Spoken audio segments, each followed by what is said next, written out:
Président, quel regard portez-vous sur la récente détérioration des relations avec l'Algérie? Alors, vous avez suivi les événements et je pense que tout le monde comprend comment ça fonctionne.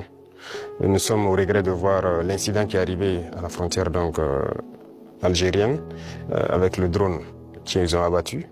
Et il faut le dire clairement, c'est pas amical. C'est pas amical parce que aucun appareil, on n'abat pas un appareil volant comme ça. Lorsque tout le monde connaît le protocole. Donc il n'y a pas à se voiler la face. Si un appareil traverse votre frontière, même s'il rentre sur votre pays, on l'identifie. Les radars permettent de l'identifier. Et on sait, il appartient à quel pays. Et il y a les relations diplomatiques pour ça. On contacte l'ambassade et il y a des attachés de défense, il y a beaucoup de mécanismes. On les contacte et ils peuvent confirmer si c'est leur appareil ou pas, s'il est sur le territoire voilà, peut-être qu'il a besoin d'aide ou bien il a perdu l'orientation et tout ça. Parce qu'un appareil peut être en l'air, il peut avoir des problèmes avec la météo. Il est obligé de se cacher derrière les nuages. Ça arrive très souvent dans nos pays. Donc un appareil rentre, on les demande, ils disent non.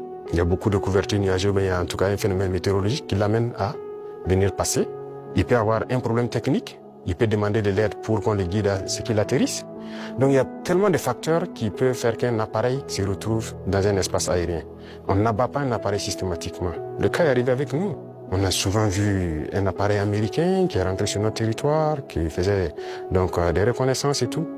On n'a pas abattu l'appareil. On a pris le soin de contacter l'ambassade américaine, qui ont pris quelques minutes. Ils nous ont confirmé que c'est leur appareil et ils ont dégagé l'espace. Donc on n'abat pas un appareil systématiquement. Donc c'est un acte délibéré, inamical d'abattre l'appareil et c'est regrettable. Mais si je comprends bien, vous ne fermez pas la porte au dialogue quand même. Non. Il faut que les dirigeants comprennent que nous n'avons pas le choix que de nous unir face à cette situation de soi-disant terrorisme. Parce que c'est un phénomène assez complexe. Et je vous dis que le Burkina était assis dans les années 2012 à regarder le Mali. Et on était, le régime qui était en place était ami avec ces gens-là. Certains vivaient même à Ouagadougou. IAG a vécu à Ouagadougou. C'est la réalité. Mais qu'est-ce qui se passe aujourd'hui? Ils se sont retournés contre nous. Ce ne sont pas des gens libres. Ils sont manipulés par les impérialistes et les ordres qu'on les donne, ils donnent à leurs criminels sur le terrain, ils le font. Donc, il faut que chacun comprenne qu'on doit s'unir pour faire face. Il n'y a pas de négociation possible avec ces gens-là. Justement, parlons de cette unité, plutôt cette intégration qui se déroule actuellement au sein de l'AES. Où en est-on actuellement? Ça se passe bien, ça évolue. Nous sommes dans la Confédération et comme je dis, il y a beaucoup de choses à mettre en place. Voilà. Et il ne faut pas chercher à aller tellement vite et ne pas bien faire. Donc, nous sommes en train d'aller de manière progressive.